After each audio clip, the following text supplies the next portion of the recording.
I'd like to invite up Matt Plotkin, one of our hosts. Matt, there he is. This is Matt Plotkin. This is what I refer to as a rising superstar in the disaster world. Matt, welcome. Thank you, Kevin. Matt Plotkin with United Way of Northern California.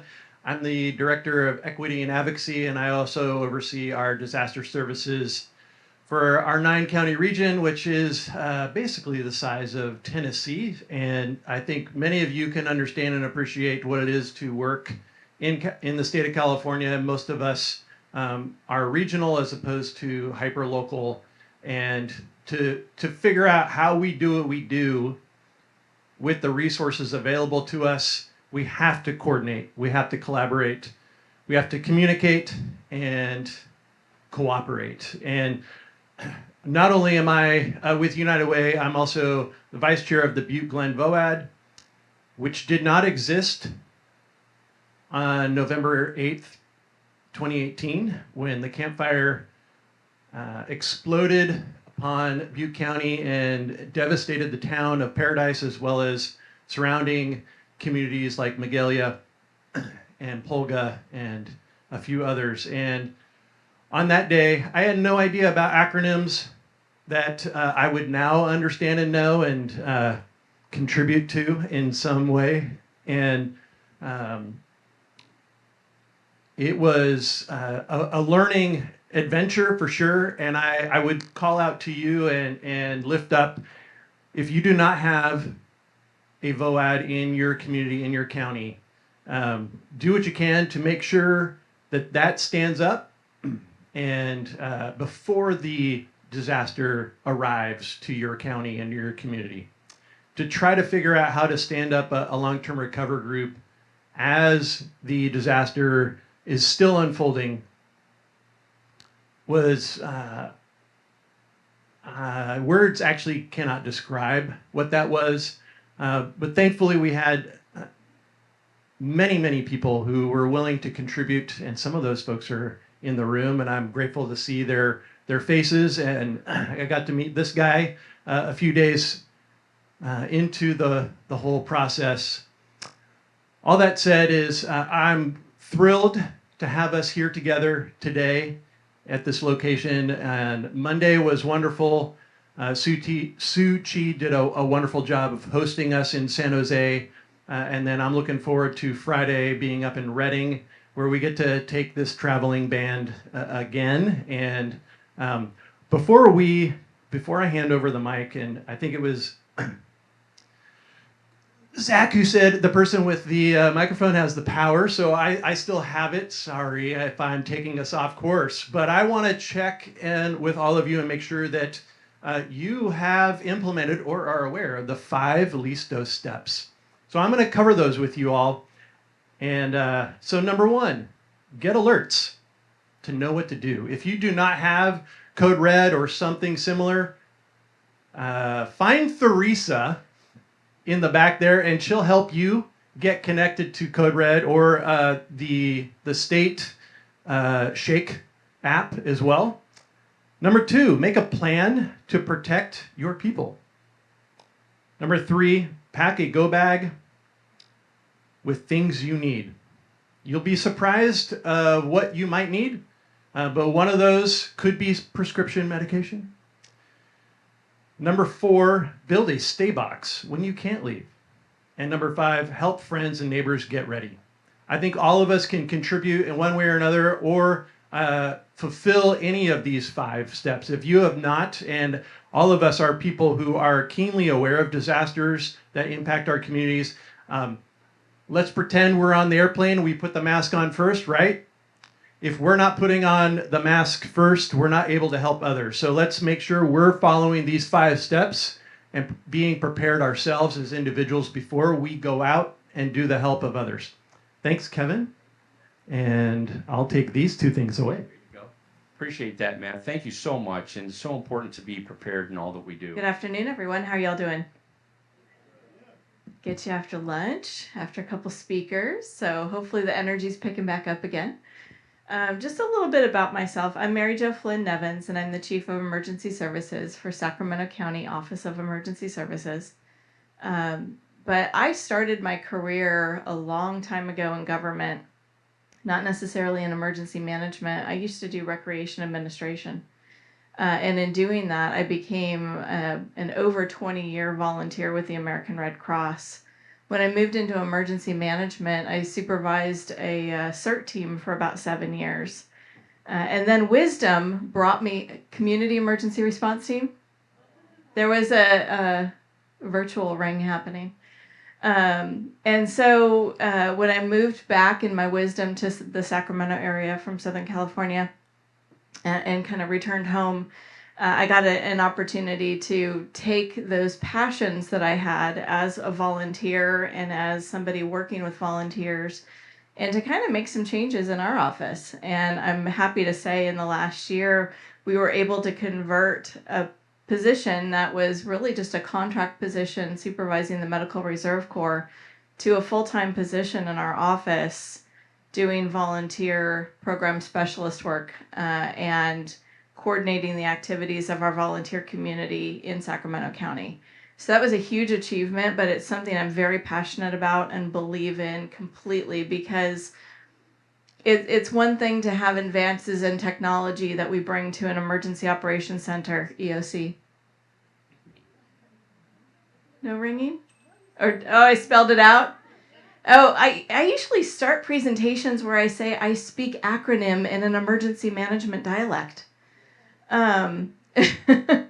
And so I don't get that advantage here, but I guess I just said it. So anyway, we have an opportunity to use technology in our emergency operations center, but our volunteers and the community and networks that you bring to bear during a disaster bring the heart and bring the soul of what's needed for a community to get through a disaster and recover. So for that, I want to thank you for your involvement. And just, really chime into what everyone says about the importance of the work that you do in your communities. So thank you. A little bit about Sacramento County Voluntary Organizations Active in Disaster and our role and commitment to VOADs in the community. We've had a partnership with VOAD for about 16 years, and Valerie has been at the helm of that for quite a long period of time. And now we have this new position in our office that I'm hoping will take on another role with VOAD to be kind of a staff support, a single point of contact into our office to really build that communication. And I'm delighted to hear from Valerie that that's taking place in some other county jurisdictions as well, where we do have that staffing resource to bring that connection deeper into our office. And so we're not making that call when the disaster's happening. We're building that relationship. We're not building the ship as it's trying to sail. We have leadership and training exercises that are offered throughout the year. We encourage participation from our volunteer programs and organizations. And it's included in all of our operational area council meetings. And we host weather calls. So one of the core functions of our day-to-day responsibilities, we are charged by the Board of Supervisors to help manage weather activities during extreme weather. So deep freezes, extreme temperatures during the summer. As you know, Sacramento County can get pretty hot during the summer and be impacted quite a great deal. So we involve our organizations right up front with those calls and get them coordinated and working together year-round, really. And that's been a great benefit to our office and mostly to the community. Some of what we've done for training and exercises, we've had an Animals in Disaster Summit. This was an opportunity for us to test our animal care plan. So how many of you love animals? Right? Sometimes people love animals more than people. And this was the group and the exercise for them. And I love to see the Hope Dogs here, that team. The first time I was ever on mutual aid to a disaster, the Hope Dogs came to the Emergency Operations Center, and that dog made a beeline for me. And I thought, oh, we have a connection. Apparently I had a need at the moment, but The Animals in Disaster Summit was an opportunity to talk about how we would manage a catastrophic incident and take care of people's pets and their furry family, members of their family that they care about, that cause them not to evacuate, that cause them to make decisions that could jeopardize their health and safety. So that was a wonderful opportunity. I'm hoping we can repeat it in the future as we improve our animal care and shelter plan. We also held point of dispensing exercises, which became very, very valuable prior to COVID, as we helped the public health office disseminate vaccines, do testing, do a lot of things. In fact, during COVID, the resources that we were able to track, now this is probably an exponential number that we are unable to track, but we calculated a volunteer value of $1.6 million just for COVID alone. And that's just what we were able to track. I'm sure there are untold activities that took place well beyond that, and that's just Sacramento County. So beyond my imagination and what that could have done. But we provide those exercises and those practice opportunities so that we can train together and work through those together. And we provide dozens of emergency management trainings throughout the year. We do invite all of our partners to those. We do have an opportunity to get many of those trainings grant funded. So we offer those for free to the community of our partners. Within our Emergency Operations Center, we have a number of agencies represented. I did mention our newest staff position, which is the Volunteer Program Specialist. That is held by Lynn Peasley. Many of you are familiar with her. She's been working with us for a number of years. And finally is now part of our official team.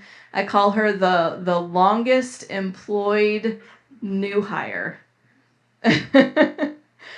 Because she's been working, she's actually the longest employee, if you will, as a contractor with our office, longer serving than even me, and is our newest member of our team until we make a couple more hires. So we have her in the Emergency Operations Center, but we need people to backfill her in the Emergency Operations Center.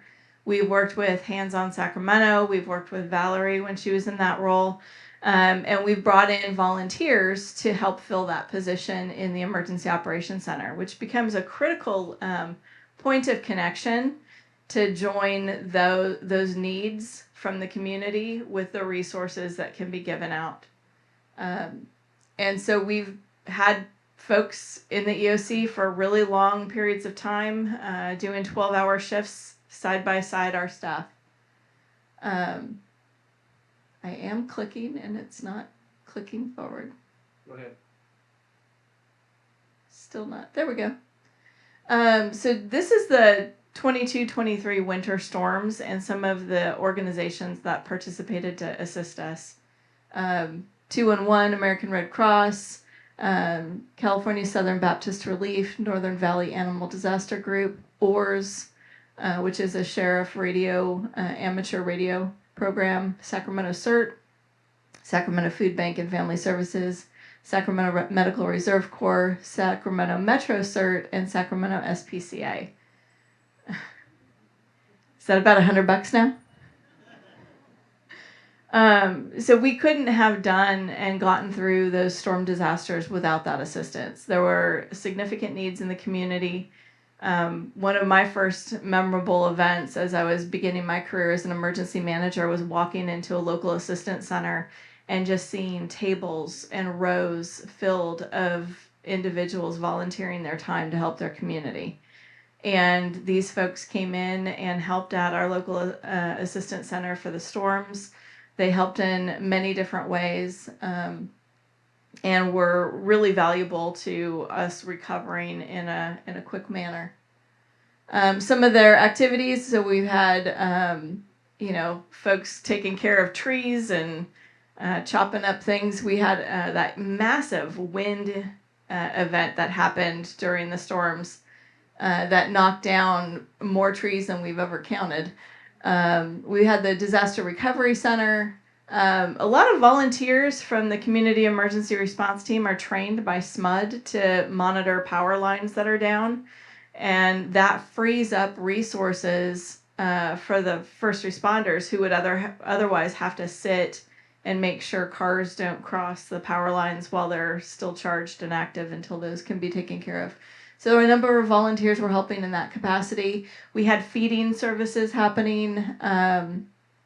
A lot of the opportunity that Medical Reserve Corps does throughout the year also. These were during the winter, so we have cold and flu season. They're still doing vaccination clinics with public health and a lot of those animal care services as well. Some of our response efforts in recent years have been COVID-19, the Northern California wildfires. We send a lot of our volunteers and resources, so we get asked for mutual aid just like you do. And sometimes if we can put together those coalitions and partnerships in our office to assist other agencies, we can help with mutual aid in different capacities. And so we're able to send some volunteers to the Northern California wildfires to assist in care and sheltering, some of the medical services that are provided to the community during those. And then, of course, extreme weather. We've got warming and cooling centers that are not quite a shelter operation, but require support services similar to a shelter operation. And just in closing, I wanted to again say thank you for everything that you do. I think we're going to have an opportunity to open up to questions, so it's ask me anything, anything you want to know. I do want to ask that, if you're reaching out to Sacramento, you can reach out to me. Definitely reach out to Lynn, who is one of our key resources in our office to bring this coalition together.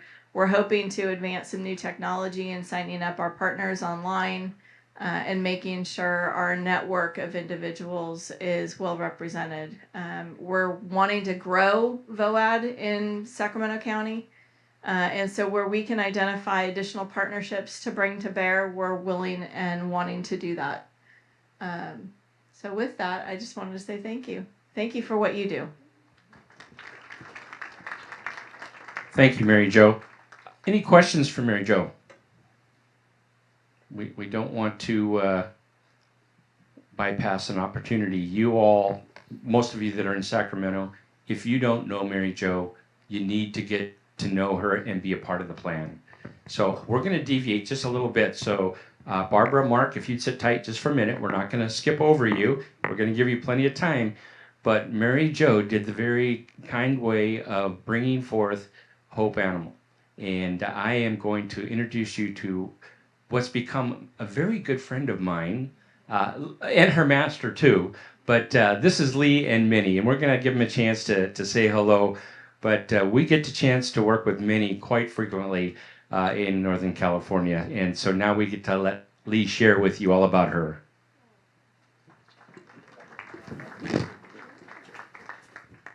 So Minnie is my canine partner. She is a crisis canine, and I'm going to put her down now before I drop her.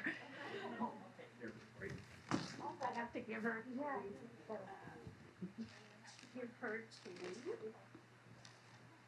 I can't give the leash. Oh, see that? Anybody counts. Okay. This is one of our team leads. Okay, this is Rory. Okay. So just like you have all kinds of rules and policies, we do as well. So Hope's mission is to provide, let me read it right, to provide comfort and encouragement through animal-assisted support to individuals affected by crises and disasters. And while a lot of our focus is on the victims of disasters, you are also affected by disasters. So we spend at least as much time just having our dogs be available to other individuals and other groups that are under a great deal of stress because you're trying to provide help in a crisis situation. But Minnie gets her own little card. I'm guessing when you guys leave, you don't leave your picture card. So Hope is a 401(c). All of us are volunteers. These are our personal dogs. They actually go through years of training. They have to have early obedience training. They can't become therapy dogs until they are a year old, and then they have to go through therapy dog training, and they have to be a therapy dog for a year before they can qualify to be screened and trained as crisis response dogs. So I'd like to take just a minute to talk about what the difference of those two things are. So therapy dogs work in more predictable environments. Those are the dogs you see at the airport, that you see at the hospital, that you see at the library when you take your kids. So those circumstances, while they can be a little bit stressful for the dogs, and we spend a lot of time identifying stress signals from the dogs, they are nothing like coming to a shelter or coming to a LAC. So after they've had a year of therapy work, then they can go ahead and try to volunteer for HOPE. And Rory just went through this. They have to be screened. If they make it through the screening, then they go to a 3 full-day training program. And if they pass through the training program, then they get to wear the green cape. Our animals are not pop-ups. There are a lot of pop-up crisis response programs now, and I use that term because I've heard it here. There are individuals who go online and they take an online program and they send them a vest or a cape and they show up because they're not integrated into a system like all of the people here are. We do not self-deploy. We have been affiliated with FEMA for 25 years. We just had our 25th year anniversary. And we have the same sort of mutual assistance programs throughout all of the United States, including Alaska and Hawaii.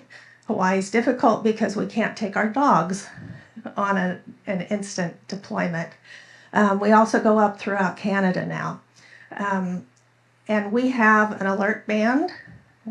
When I watch the news and I see that there is a crisis someplace, I start watching the app on my phone. And we are not part of first responders. It doesn't make any sense for us to take a dog to a fire line. So what we do is we start watching the band. We get an early alert that says we're going to need somebody, we're going to be going into a certain area, and we are always asked to come by another agency. And it could actually be any one of your agencies here. And during that period of time from when we first get the alert, then we got to bathe our dog, and we got to pack our backpacks, and we got to fill our car full of water and fill our car full of food, because we do not come and utilize your services. We're there to help you. So we come with everything our dogs need, and we come with everything that we need. We're very cognizant not to stay too close to wherever the crisis is, so we don't take hotel rooms from somebody who needs them. So frequently we stay maybe an hour away, and then we come generally to something like a local assistance center or a shelter, so that we can be there when that victim is freaking out, starting to get angry, or dissolving into tears. We come over and we say, "You want to pet my dog?" And for just that amount of time, they're focused on the dog. They're flooded with oxytocin, which is a feel-good hormone. And for just a little bit of time, they can remove themselves from what's going on around them. And when you are freaking out and you are getting angry and you are being overwhelmed, we will come over to you and say, "You want to pet our dogs?" So that's pretty much what HOPE is. We have been a part of the FEMA process. We're aware of chain of command. We're aware that we're not to be any kind of a burden on you. We also have the added responsibility to be aware of how our dogs are doing.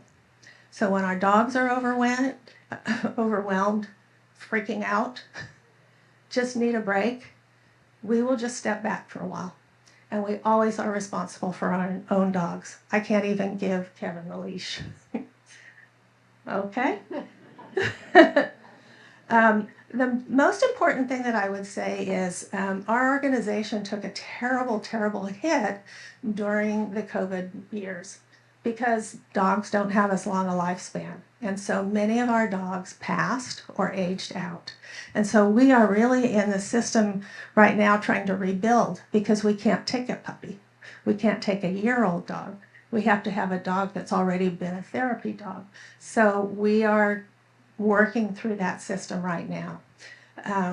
But the dogs that we have are wonderful dogs, very trustworthy dogs. We're finding now that we're also having to reestablish relationships with groups like yours because a lot of you have changed and a lot of personnel are new. And so one of the things that I really ask is if you think we can be of any service to you, please get in contact with me.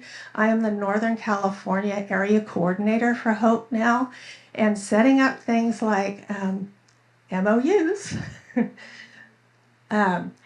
We need to get that done ahead of time so that when the crisis hits, we already have that understanding because we have lawyers too. We do come with $2 million of liability insurance. So somebody is scrutinizing what we do and we have to do it right. So front loading contact associations and agreements is really, really important. Okay, I think that's about it. Well, hello everyone. We are happy to give a little time to Minnie and the pets in front of us, so no problem with that at all. My name is Mark Montgomery, and this is Barb Watson, and we work with the American Red Cross. We are volunteers, and we've both been volunteers with the Red Cross for about 3 years. And in that time, we've done a number of things, but we have deployed to probably about a dozen deployments between us. And so we're going to just give you a quick overview of what we've seen as newbies, so to speak. I think we're in a group of a lot of experienced people in the area of disaster care. So we're actually learning a lot here as we're here. So real quickly, we'll just kind of go through and give a little bit of an overview on what we've done and what our experience has been recently. You know, let me get the slide going here. So if you're not that familiar with the Red Cross, most of us are, our mission is to prevent and alleviate human suffering in the face of emergencies by mobilizing the power of volunteers and the generosity of donors. You'll notice a stat here that we've given out is 95% of American Red Cross workers on disasters are volunteers like ourselves. So when you're working with Red Cross volunteers on a disaster, keep in mind that you're working with volunteers that are giving their time. And I know there are a lot of other agencies that rely on volunteers as well. You know, the Red Cross, we define mass care. The Red Cross does a lot of things, as we all know. We collect blood. We do many other things like that. In terms of mass care, we focus on 4 areas: sheltering, feeding, distribution of emergency supplies, and reunification. And really what that means is we're meeting life's essentials. As you can see here, meeting safety, nutrition, hydration, and you can see the rest there. So with that, I'm going to turn it over to Barb.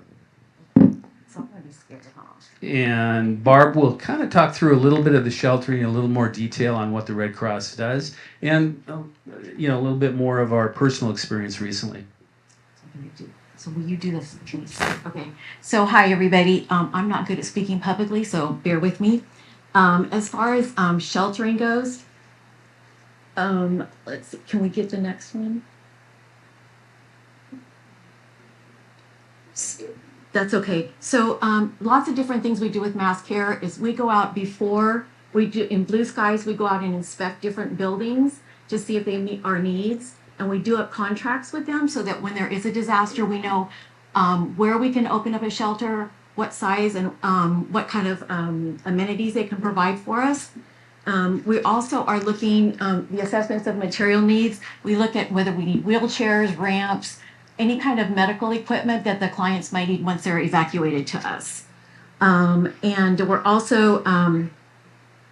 we also have to look at staffing for how many we anticipate we're going to need. And we also have county volunteers that are helping us too through, I think it's OES, that is Office of Emergency Services, that is training some to be able to support us in the shelters.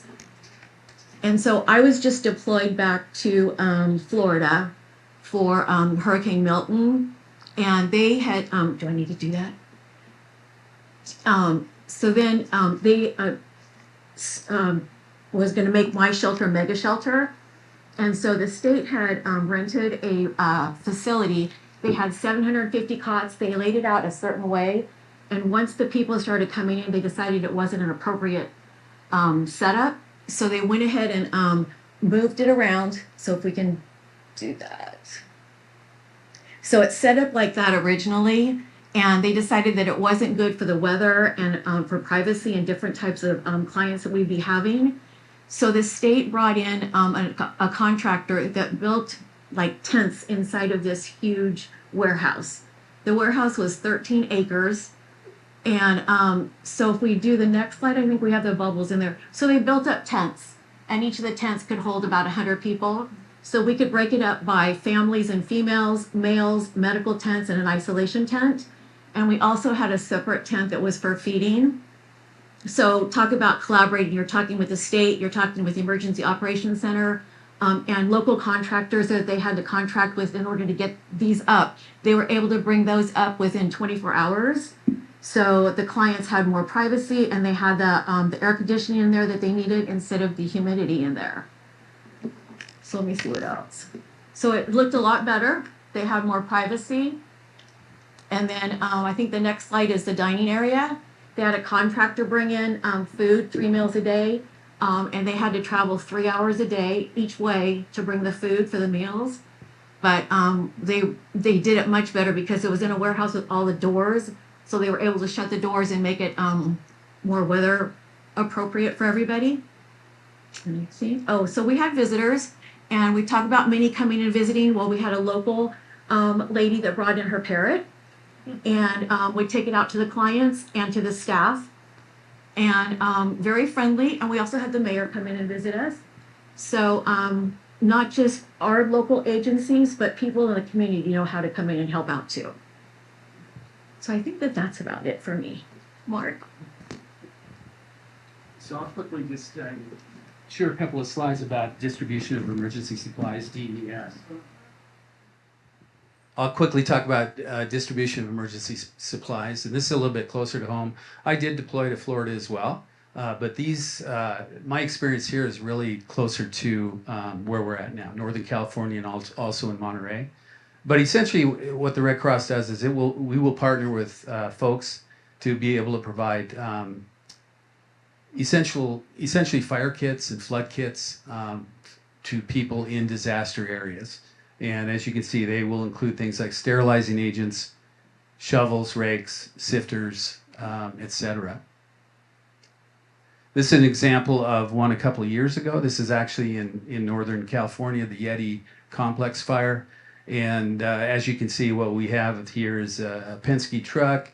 This is an example of the fire kits that we provide to folks. You know, we work with government agencies and whatnot. We don't go anywhere without the approval and go ahead to go into areas that clients, have experienced problems with. This is a good example of this. This was Highway 93. Again, we went nowhere near that until we were given the okay by the local OES folks to be able to do that. Thank you. Some of our partners and the folks here have really brought that up. We work with folks like Penske, Hertz, Lowe's, Walmart, etc. And in our learning curve here, I know that a lot of that is through partnership with folks here in the room.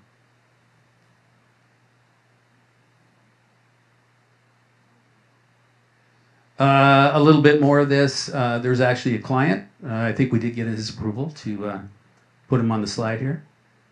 One small thing, again, being a newbie that I realized was, when we provide sifters to people in fire disasters, it's real important that we are working with the county health officials, because that's a dangerous thing. If you're going to use a sifter, we're going to give a sifter to someone and they're going through toxic dust and whatnot.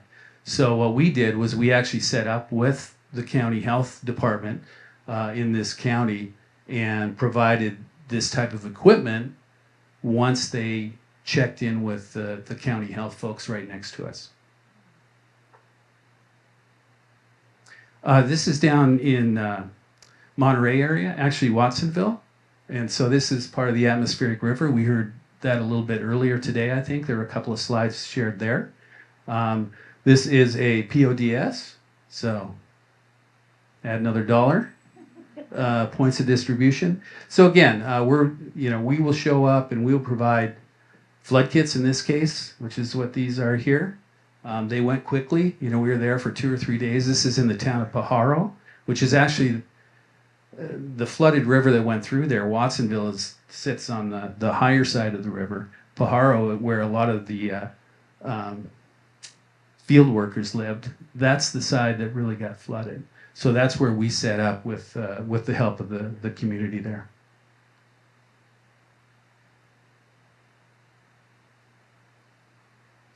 And this is just a little bit more, a little shout out to our Team Rubicon here.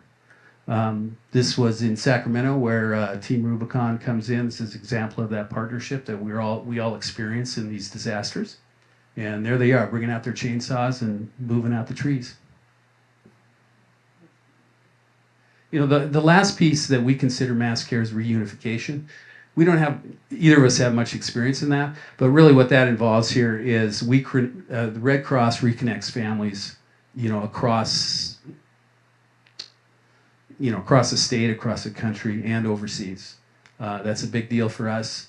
It does lend into, mass care and sheltering that we do. We're always working with agencies to make sure that we can try to connect people back with their loved ones. And Barbie, you want to touch on this one real quick? So this is what the voluntary organizations can help with and what they do. Obviously, like the Salvation Army provides meals and snacks. The World Relief Kitchen also helps with that. And Sacramento Food Bank and Starbucks. St. Vincent de Paul's and the Catholic Charities help with clothing and other immediate needs. And our Latino engagement team helps with the language barriers that we have at some of our locations. And Children's Disaster Services helps with activities for the kids in the shelters and anything that they may need. They also help with getting them to schools and stuff so they're not missing their education going through a disaster. I think that's about it. Oh, and this is from some of the kids in Florida. Give them a little activity to do, so they're hanging on my refrigerator right now. I think that's it.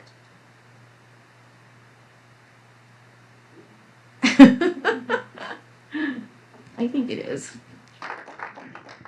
And this harkens back to what Aaron mentioned earlier about those 4 R's. And I'm going to say I don't remember, but I do remember roles and responsibilities and knowing what your responsibility is. Because when you have a disaster case management program, a lot of community members and a lot of survivors think it's your job to get them a resource. Your job is to, as James said, vet, figure out what their needs are. You're taking that to your long-term recovery group or your unmet needs committee, and you are you're making the case for that client, but you are not providing those resources yourself. And I'd like to invite Adam Peacock up next. I'm going to borrow Kevin's line, a dear friend, love him much. Thank you, Valerie. Hey, good afternoon, everyone. My name is Adam Peacock. I am from Sonoma County, California. Probably like some of the people in the room here, until our community experienced just a massive disaster. I knew nothing about all the things that we're talking about today. And so I just want to start by acknowledging, first of all, what we just finished with, which is my gratitude that we're having a gathering like this. So appreciative of the team that's pulled it together. And besides the preparation for today's event, so much of what I've learned in regards to long-term recovery, which we're talking about, but also disaster preparedness and response and immediate recovery, I've learned because of the people who are in this room who continue to support me in this work and our community in this work. So I'm incredibly grateful. You may have noticed when I mentioned Sonoma County that I got a little cheer from this back corner over here, and that's because we've got an amazing Sonoma County Community Organizations Active in Disaster. I'm going to use my time by just saying the words rather than the acronyms. But just an incredible group, and a lot of the examples that I'm about to use, they're not things I can take credit for. It's really what's happened through our community and certainly the support of the organizations that make up that collaborative. I'm just incredibly grateful for. So my topic today is emotional and spiritual care.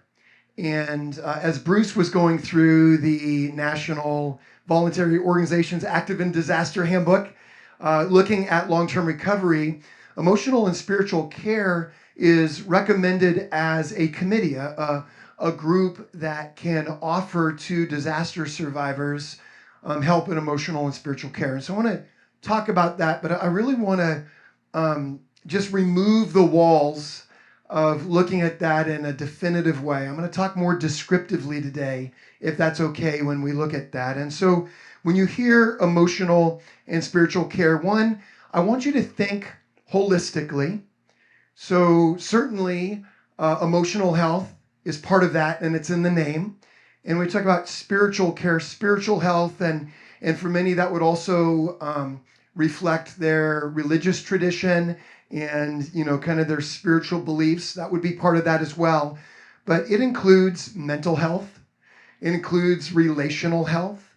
It would include their cultural identity and kind of that sense of community in that framework. I'm probably forgetting some other things, but I want to make sure I also don't forget physical health, that we know, and we're learning more and more how integrated we are, that when we've got mental or emotional health issues, for example, it will manifest in our physical health. And so we want to think very holistically when we're looking at this.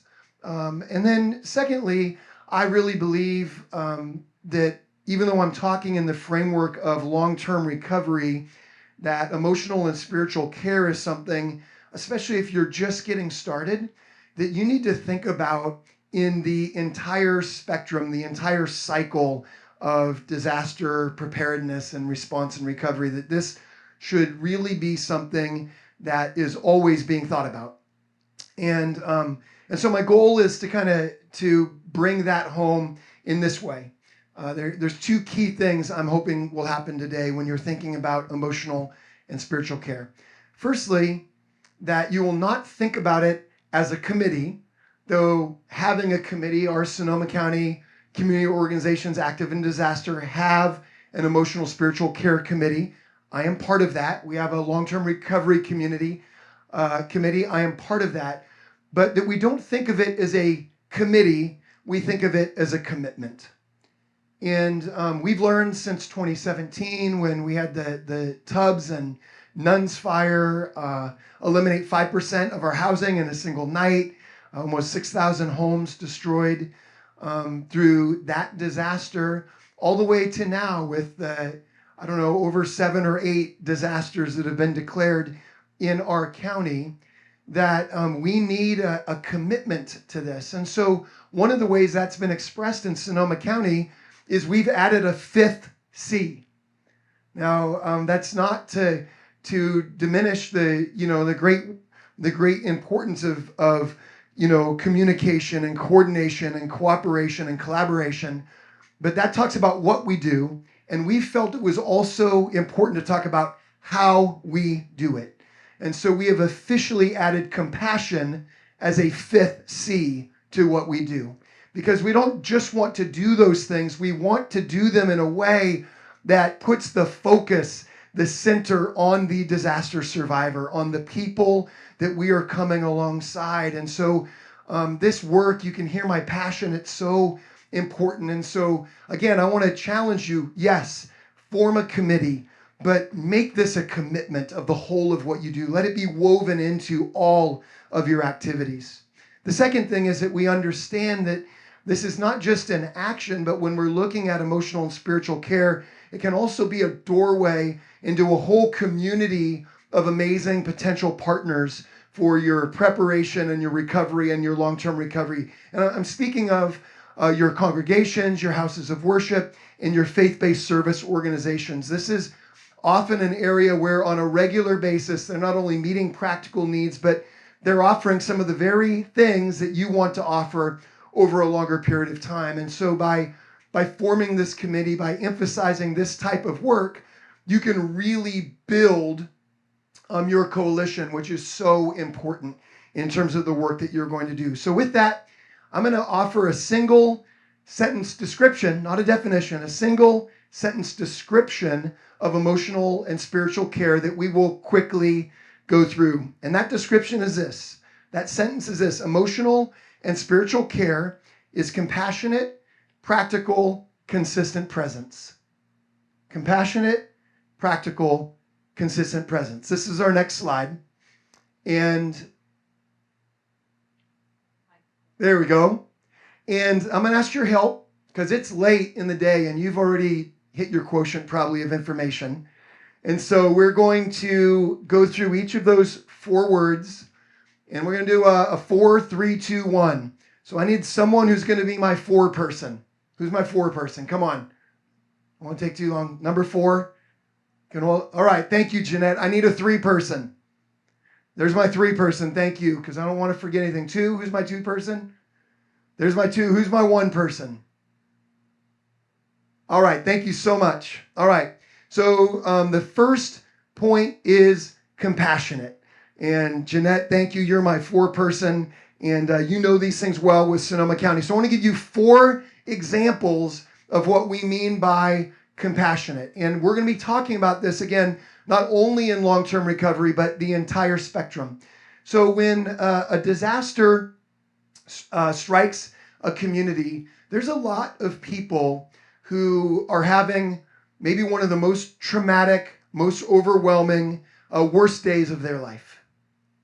And we want to be there with them in a way that can express compassion, that we're not compounding the trauma and we're being careful not to impact, to re-injure, right? This is one of the things that I've loved about today. It's been so wonderful to hear the conversation around a single point of entry, right? Or as we talk sometimes in Sonoma County, a universal disaster intake process where a disaster survivor can go through one process in order to share their information, have to tell their story, and then get the resources and the wraparound services that we want to offer them. We want the process of offering help to people to be compassionate and not to further impact them in that way. So one of the things we do as an example is that while we're working on getting that single process there, we make what we call compassionate listeners. These are people who are trained just to be present and walk alongside disaster survivors in the process if they come to a local assistance center or, a temporary evacuation point or some framework where they're beginning to interact, to identify themselves as needing help and receive help, that as they have to tell their story, as they come to terms with what they're facing, there's just someone who's willing to be present with them in a compassionate way. And it may just be that they're listening the whole time to the story that's being told, but that in itself can be the beginning of a process that lets them know there's a community of people here that care about you, that are offering support, and that want to see you find recovery. The second, on our way to 4, is really thinking practically in regards, and this is our next slide, but doing what we can to really show support and compassion.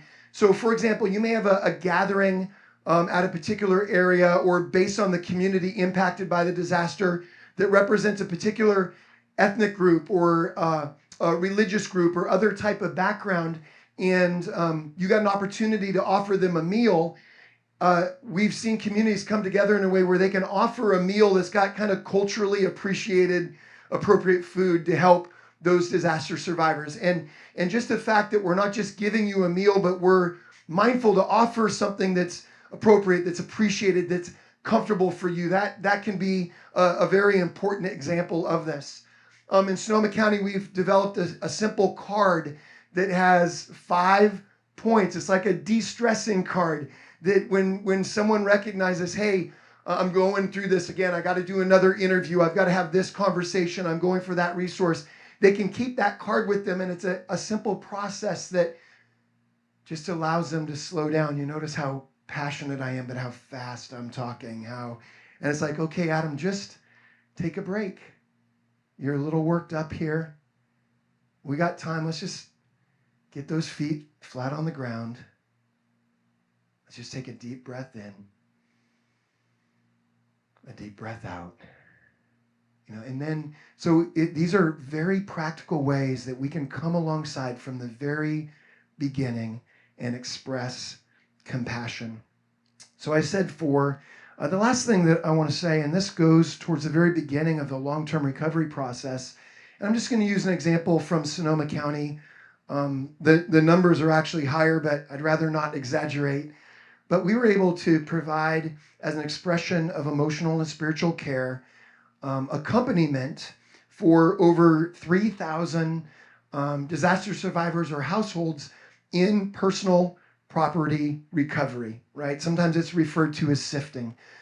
California has seen more than its fair share of wildfires, and this is where people are trained to just come alongside and be present for people as they are first going back to their property, and they're trying to see what is salvageable. This may be the very first time that they've seen, and it's not just a house, right? It's a home. It's all of the memories. It's the pictures. It's the reality and the finality, and it can be so meaningful just to have someone who can be available there. Sometimes they were just out of those 3,000 times. I mean, there were so many different expressions. Sometimes they were just on the side. The family knew they were there, but they were just on the side. But just their presence on being on the side would get feedback. Just knowing you were there. It wasn't an imposing presence, but knowing you there was so significant. And other times, they were engaged in conversation, and it was another opportunity for that compassionate listening. Many times, it actually involves some sort of a spiritual or religious interaction, an opportunity to pray together. And I mentioned training, and this is so important. We don't want to assume what someone believes in regards to their faith or religion, but we also recognize that for many people, that faith or religion is a very important part of their whole process, their whole way of doing life and making sense of the world. And so to be there and be able to offer that and meet them in that thing that's so foundationally important to them can be so very meaningful. And then, it went to the element of, in many cases, actually joining them in the process of doing the personal recovery, wearing the suits and doing the sifting. And I'll never forget, a story, of a family and facing that loss. And they had this family phrase, "We got this," right? And you've probably heard that before, "We got this," but it was like a family motto. And it was amazing as they were doing the sifting, they came back to this one back corner that'd been a bedroom. And I mean, they found almost nothing, but there was this kind of metal thing that they had bought that says, "We got this." It was just lying face up that said, "We got this." And when they found that, it brought them such hope. It was such a sign. It brought so much meaning for them. And then to have someone there to share it with, to witness with them what had taken place, it meant the world to them in that way. All right. So that's a practical example. Let's go to our next slide. Who's my 3 person? All right, let's make sure I get 3 examples here. The first thing that I want to talk about when we're talking about practical is emotional spiritual care can be very practical, and even through the committee element.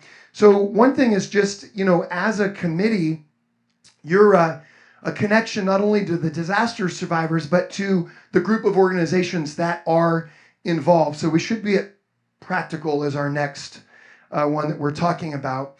And so sometimes there's a responsive element to it. So in 2017, those fires were massive, and we had our school system shut down, and it was a lot slower to reopen than a lot of businesses. And so we got a call from Santa Rosa City Schools that said, we're not going to be ready to open schools, but a lot of employers are calling parents back to work, and we've got traumatized families who don't know where their child care is going to come from, because actually, Coffee Park that burned down, we lost 300 at-home daycare facilities in that framework. And so a lot of our houses of worship already had trained, scanned professionals, as it were, even though we were volunteers, who on a weekly basis do that type of childcare. And so we had multiple houses of worship open up for a week and take the kids of the community and provide care for them in a compassionate way, so parents could trust where their kids were and the care they were getting, go back to work until the schools were reopened. It was a very powerful example of this type of work together. Then sometimes, besides responsive, there can be this kind of initiated, it's informed initiation. And so one of the things that we learned through this committee is we were just saying, what are some real practical ways we can meet people in the transition to what's not home for them anymore? And so we were able to mobilize among some of our organizations involved in emotional spiritual care to get just simple welcome home kits, right? They were just little boxes of some basic bedroom, bathroom, and kitchen supplies. And we provided them for everyone in Santa Rosa City Schools who was an employee, janitor, teacher, nurse, administrator, everyone who lost their home got one of those. Everyone, and so that was one example. Everyone who the Federal Emergency Management Agency put in trailers as part of what's sometimes referred to as like a village. Every single a disaster survivor or household who moved into one of those trailers got one of these move-in kits. And even though it was a little practical thing, really the point was to meet people at a point of need that we learned from learning from other disasters, talking to San Diego and what they had experienced, right? Learning from Oakland and the Oakland Hills fires. And one of the things that we heard was just how sometimes these simple things are so important, right? Because, for example, if you've talked to someone who lost their home in a fire, they'll tell you probably every day for a year, they're remembering something they hadn't thought of before that they no longer have. If we can just let that sink in. And so a lot of these things had little elements, but that were so powerful. I'll never forget talking to a fire survivor who said, I came back from a food giveaway because we needed that help. And I get in towards the bottom of the bag and I recognize there's a bunch of cans and I don't have a can opener. And you've heard that story, right, of how just people, it can be a breaking point, just little stuff like that. But they said, all of a sudden I remembered there was this thing that I hadn't gone through, this welcome home kit that I hadn't gone through. And sure enough, there was a can opener in that. And they said, I've never felt so loved by an inanimate object, right? But that little thing that we all take for granted was the thing that said, okay, I can get through this. I can open up this can. I can have the dinner. I can get a step away from that loss. Third thing in that element, I've given you some smaller practical examples, but we can come together and do big stuff too through our emotional spiritual care committee, drawing on this broader community that I talked about. And in Sonoma County, and I'm using Sonoma County not because we're the best, it's a community I live in. It's the experiences I've lived from. And we recognize that our community was not going to be able to recover. We could not rebuild enough homes in time to get everyone back as fast as they needed to. We had to struggle with the insurance companies around how long the additional living expense stuff was going to go, because we just didn't have the capability to build that many homes that fast. And so as homeowners were getting lost in the process, they were just despairing, seeing the scar of their empty property day after day after day.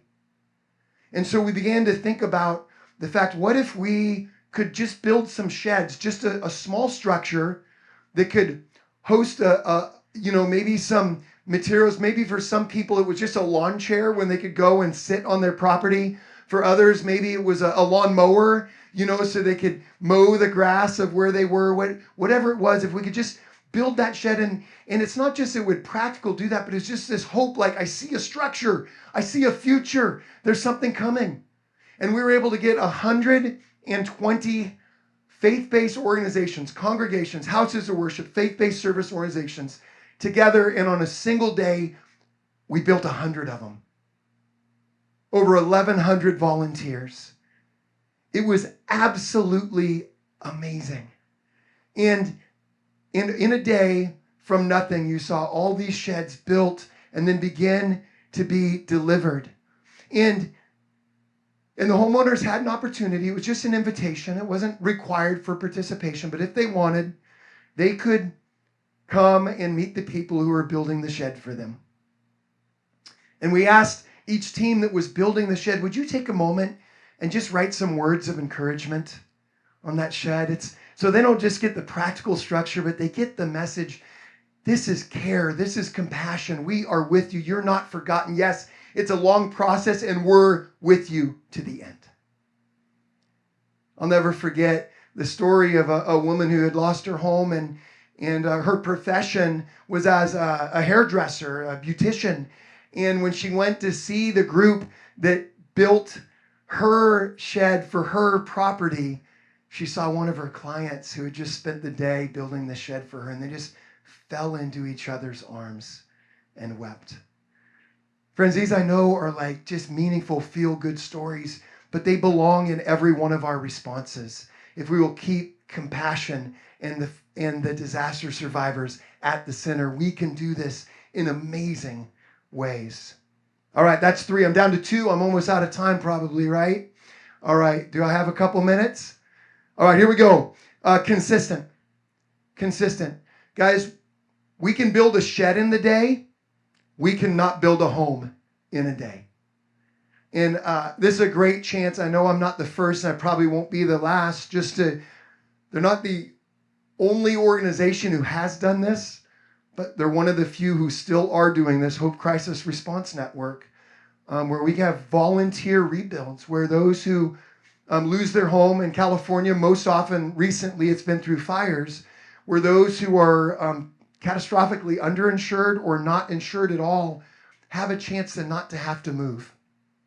And so we were able to help, and I know we're one of many counties that have already been featured, where you can do these volunteer rebuilds, and often our emotional spiritual care committee are part of the team that's helping do those rebuilds. And part of the process, and I'll just use Hope Crisis Response Network as an example, part of the process is not just volunteers coming to build the homes, but it's a type of stuff like the letter in the shed that we talked about. It's a weekly meal often that's hosted, where those who are doing the work on the home are sitting and getting to know the person whose home that they're helping to build, and is creating this relational framework, this sense of connection and hope. And again, we can do this. We don't just have to hand things out. We don't just have to, do the physical actions of service or run people through the process.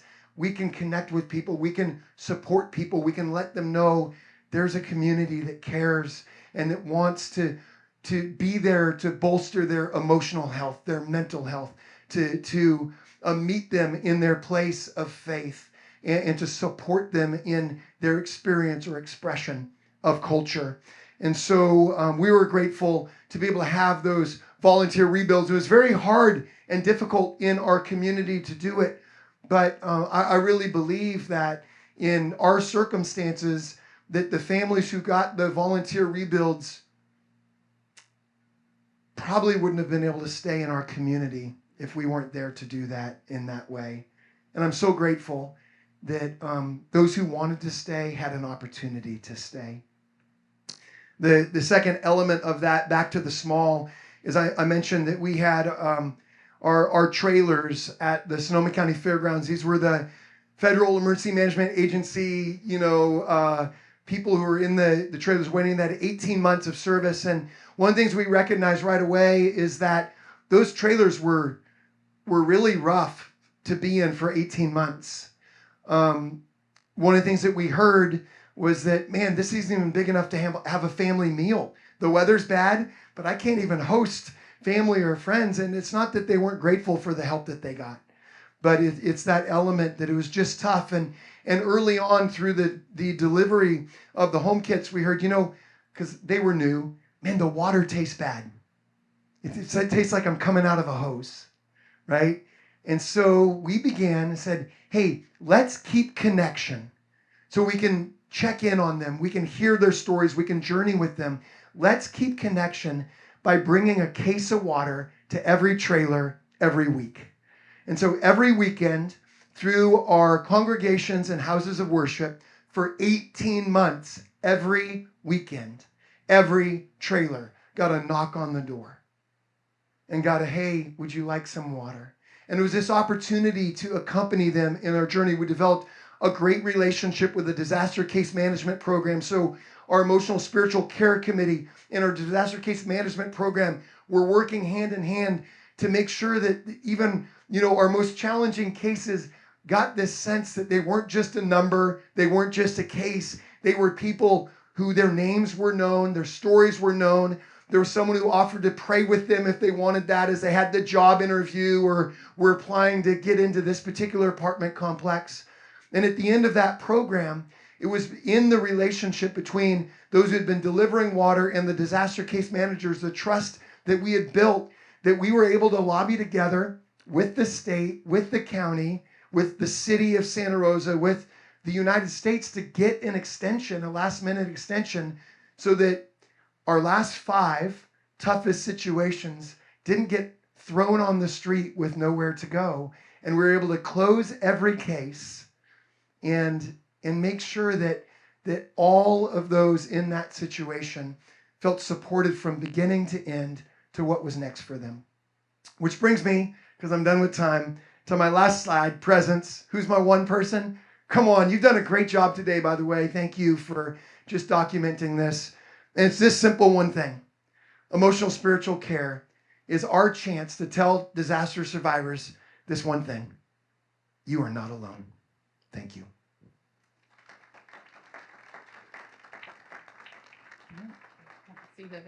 But this is my dear friend, Amy Mefford. She's with the Salvation Army, and she is one of my co-presenters on a lot of these things that we do throughout the country. And she is our host, and not only is she going to share a little bit about the Salvation Army, but the most important part of the day, the food. So, Amy. All right. Well, before we talk about food, I do have a presentation. So I know as you guys talk about food and you start smelling it, it smells really good. So I just want to thank each and every one of you for being here today. I will share with you guys my family nickname. I am called the hostess of the mostest.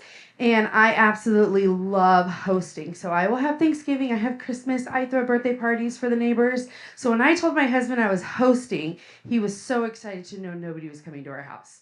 So I said, no, I'm hosting at DHQ. So I welcome you all here today. Some of you asked for a private tour. There's really nothing exciting here. Oh, DHQ. I'm going to have to do an IOU. I have teenagers, guys. I never carry cash, but I will hold you to that. Divisional headquarters. So I owe $1. Well, I'm not taking your money. I'm going to have to put my own money in the kettle. Okay, go ahead. I owe Kevin, and I owe you. No, I was saying it out loud. Okay. So I welcome you here. This is our divisional headquarters building. It's where our finance department is, our program department. If any of you have never been to a local Salvation Army, that is where you want to see the building. That's where all the fun and activities happen here. Unfortunately, it's just a corporate building, so not much to see. But if you would like a tour, I'm more than happy to do so. So introduce myself. My name is, you gotta hit the space bar. I'm sorry, I'm an animated person. There we go. My name is Amy Mefford. I am the Director for Disaster Services for Northern California. If I've met you previously, I was the deputy, which, woohoo, I loved being deputy. I love being director too, but I do miss my counterpartner, which was Patrick McGinn. So if any of you have worked with him, him and I worked together for 5 years, and we were an absolute great team. And so it's very sad that he's gone. He is in Hong Kong right now following God's calling as a missionary. So I can't be that mad that he's gone. But I do have with me Miss Terry Lewis. She is our recovery coordinator that does a lot of our recovery efforts during the disasters response and recovery. So her and I are just kind of running things on our own. So it's really wonderful. I have my phone number and my email. Just snapshot a picture of that. We'll be doing networking. So if I do blink, I don't do business cards. So very easy. Even if you don't have the app, it goes directly into your iPhone. If you're an Android user, I'm really sorry. Spacebar. Okay, there you go. Mission of the Salvation Army. We're an international movement, and we're an evangelical part of the Universal Christian Church. Our message is based on the Bible. Our ministry is based on the motivation by love of God. And our mission is to preach the gospel of Jesus Christ and meet the human needs in his name without discrimination. So I always love to start off with our mission statement. There are 4 territories across the whole United States. I know this kind of gets a little bit confusing when people call me and they're like, hey, who's your counterpartner in Salinas? Or hey, can you respond to San Bernardino? I then have to refer you to my counterpartner. We're broken up into 8 divisions. I'm right here in the Del Oro space bar, and it kind of circles it. There we go, Del Oro Division, which is Northern California. So Fremont, California, all the way up to Eureka, all the way over to Northern Nevada. If you do call me and you do need a resource, I have a lot of friends, just like Kevin, could definitely refer you to the right person. We have different levels of disaster response. So we have our local core and emergency, local fires, localized flooding, active shooter, power outages, and search and rescue. We then go to divisional disasters, which are the big floods, the big fires, landscapes, and rural earthquakes. And territorial disaster could be urban earthquakes, multi-core divisional disasters, and then we have our national disaster support, which then is catastrophic disasters internationally recognized. The 1906 San Francisco earthquake, including Hurricane Harvey, and now the Hawaii Lahaina fire. What do we do during disasters? Raise your hand if you've worked with the Salvation Army during a disaster. Yay! Love it. Know you. Get to know you. No, I know you. So what we deploy local core officers, incident management teams to manage on-site operations, including but not limited to food service, hygiene support, emotional and spiritual care, local assistance support, donation management as a system. We ran the car fire donation management as well as campfire donation management. Volunteer coordination, early and long-term recovery, bulk distribution, as we now have a newly appointed warehouse here in Sacramento. Round of applause, because it was a lot of work to get the county to sign off on that. And then emotional and spiritual care. So I am one person. However, I have local core officers that run the boots on the ground type responses. And so, again, if you've tried to reach out to your local Salvation Army somewhere in your area and you just can't reach them, please give me a call and I will make that direct connection with you. What's kind of our relationship during response? So we work with state and government relations, working in coordination with Cal OES. We engage in mass care feeding task force. Cal OES? What'd I miss? Oh, I said Cal. I was like, whoa, what acronym is up there? Okay, sorry. Okay, I'm $3 in. Okay, I'm going to guess 7 by the end of this presentation. Coordinate, collaborate, cooperate with American Red Cross, California Department of Social Services, Southern Baptist Convention and other mass care feeding partners, and our primary role at the local level usually becomes a source of the feeding resource. There are many times that our teams are just exhausted and we can no longer provide feeding. The one good thing about all the mass care shelter and feeding is we're able to have that relationship with other partners where it's like, hey, Salvation Army, we're pulling out. However, our friends at Southern Baptist is going to take over. And we try to help build that gap so that there isn't that break in feeding. Local government relationships, we can be requested by any American Red Cross, city or county, prefer to be in the emergency office, EOC, Emergency Operations Center, thank you, and at least connect with operations briefings, operational agreements, which are our OAs, and I said that first, operational agreements, and preference to our memoranda of understanding due to our internal processes. I will tell you, that's kind of a long process and it really shouldn't be, but our legal services have to be a part of that. So I'm working on a operation agreement with Sacramento, and they're waiting on that. So that's why I was looking at you, Nicole. It's coming, it's coming. So just reach out to our local offices, connect with our local offices on how they can fill the response gaps for fire, flood, active shooter. We also engage in community, long-term recovery groups and unmet needs group to ensure the vulnerable populations are at least partially met. And then we engage in voluntary organizations active in disasters and community organizations active in disasters. Am I good? I'm only at $3. So early recovery is something that's new. Where's my friend Nathan? Hi, he's here. Oh, Nathan. Him and I, when I first started in 2017, Salvation Army started its very first early recovery program. That was when I first started with disaster services. I've been with the Salvation Army since 2000, but doing disaster early recovery was new to me, and I was handed just a blank binder, and it said, we had all these extra funds, now get it in the hands of survivors. And I was like, whoa, what's that look like? So I was just sharing with him, I wish I knew then what I know now. Now, we are involved in disaster case management, which is just so phenomenal to see the work that we've done. So food, clothing, housing, utility, financial, rebuild supplies. We can also help. One thing that's really great with our organization is we can kind of fill in those gaps that nobody else can, where it's just that odd ask where we know they really, really need help. A lot of our fundings don't really have that criteria to where it's buckled down on specific housing for vulnerable people. It's what are the needs and how can Salvation Army help? And so I love sitting at the unmet needs table because we're able to help those where there is zero funding in the community to do so. Furnishing school supplies, working with access and functional need, clothing, disaster construction, power poles. Love to do power poles. Rebuild supplies, carports. That is new. I know. Way to go, Catherine. I know. Lessons learned. I'm going to go to the next slide. And this is our CalDOR. We did CalDOR, which is DCM. I didn't want to do too many stats for you, but this is really exciting for us. And disaster case management. Thank you. $4.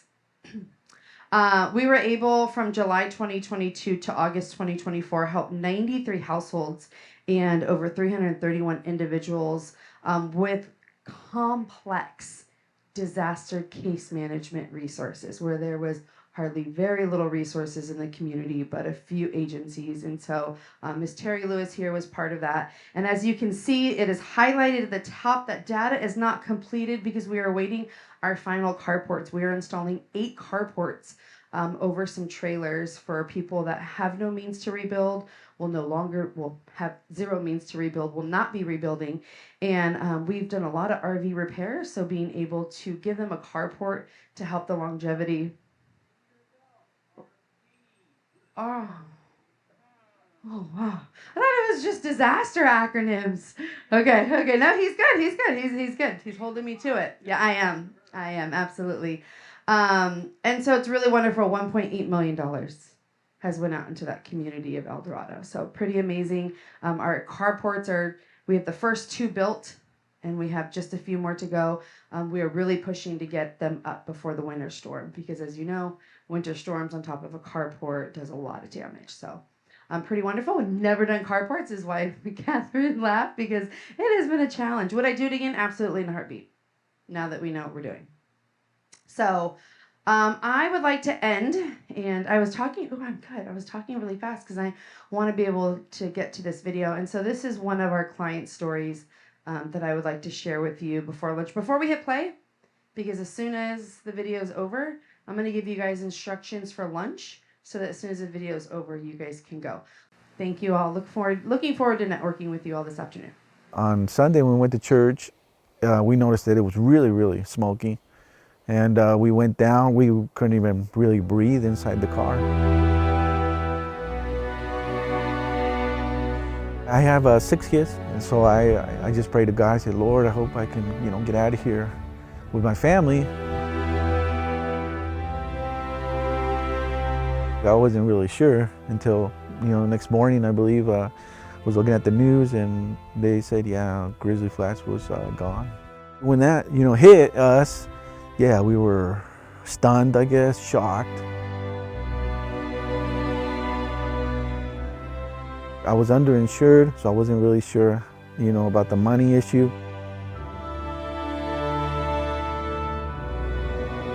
We moved in on Christmas. We had our Christmas tree inside the trailer, and I took it out and I just came down with the whole Christmas tree and I shoved it right inside the house. Going through this process, like going through the devastation and then seeing a caseworker and seeing, the Salvation Army help me through the whole thing. Yeah, I'm not a skeptic anymore about what the Salvation Army does. I truly, I can say, because I experienced it, that Salvation Army helped me incredibly through the whole process of the devastation that occurred here. And again, my house again is a testimony of the Salvation Army helping us, and I'm really grateful to God for the Salvation Army.